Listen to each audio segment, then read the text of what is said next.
the first question is, what approach to curriculum design are you following? And then, is it effective? Does it improve your students' learning?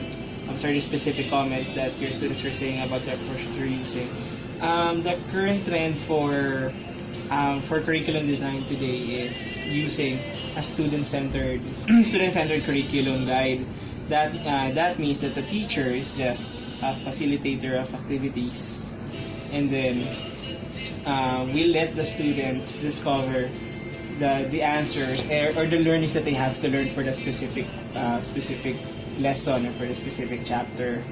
Now, teaching for a couple of years now, I noticed that it's actually a very effective method because we are letting the students discover what they have to learn without us interrupting them. But the thing that I have to do as a facilitator and a teacher for this scenario is to just facilitate the students' learning and make sure that what they learn is what we want for them to learn.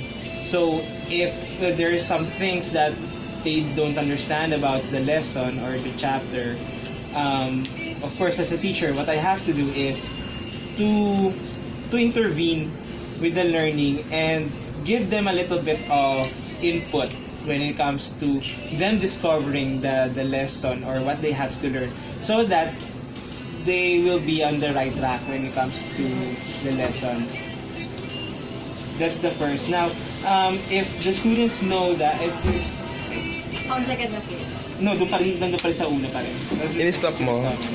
The students are noticing that our lesson sometimes has a lot of activities, and they're actually enjoying that. They have a lot of activities. It's not boring, and they do appreciate that. And from what I hear from my students, they like that kind of learning because it's interactive. It's not just the teacher telling the students what they have to learn. Okay, that the teacher is just saying these things so that the students will learn. It's the students really discovering, and us teachers just giving them activities so that they will learn what we want them to learn for the specific lesson. That's question number 1. Okay, now for question number 2, do you have a curriculum? Okay. Ano po pa kada question? For question number 2, do you have a curriculum map for your subject? If there's an available map to my curriculum guide ba? Now, we do have a curriculum guide that we use. We use what the DepEd is prescribing, the curriculum map that they prescribe. However, since we are a private school, what we do is we edit what's on the curriculum map, in the curriculum guide. So we actually do a curriculum map based on the curriculum guide that DepEd prescribed to the schools. So what we do is we read the curriculum guide, and then we just add a couple of, for example, a couple of objectives and a couple of activities that we think is necessary for the lesson to be learned by the students here in the school.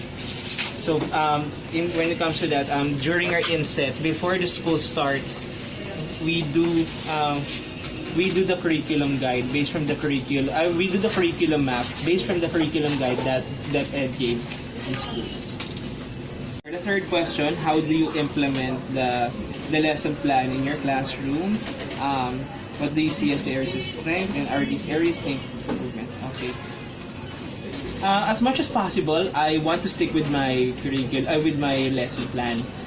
Because of course, if it's a lesson plan, I prepare it beforehand so that the lessons that are included there will be executed well, and the activities will be executed well. However, sometimes, for example, there are interruptions.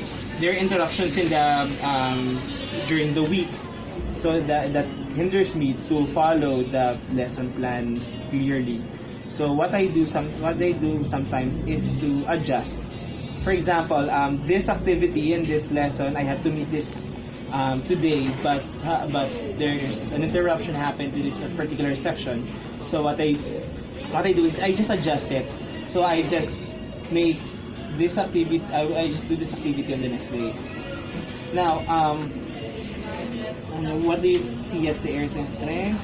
Now, actually, in terms of lesson planning, for me, what helps me the most about lesson planning is it sets my mind to what I should be doing inside the classroom. I'm the kind of teacher that doesn't want, I don't want my lessons to be very spontaneous. I always like to plan things, and before the week starts, every Sunday, Saturday, Sunday, I plan my activities. I do my lesson plan so that I can prepare. Because I don't want things to be very spontaneous. I don't want to think of activities the morning before my class starts. I'm not that kind of teacher. I want things to be planned. I want my instructional materials to be planned.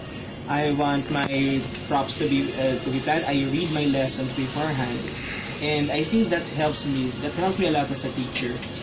And with having a lesson plan, it sets my mind in a straight line, so that during the week, I'll have my lessons executed very well.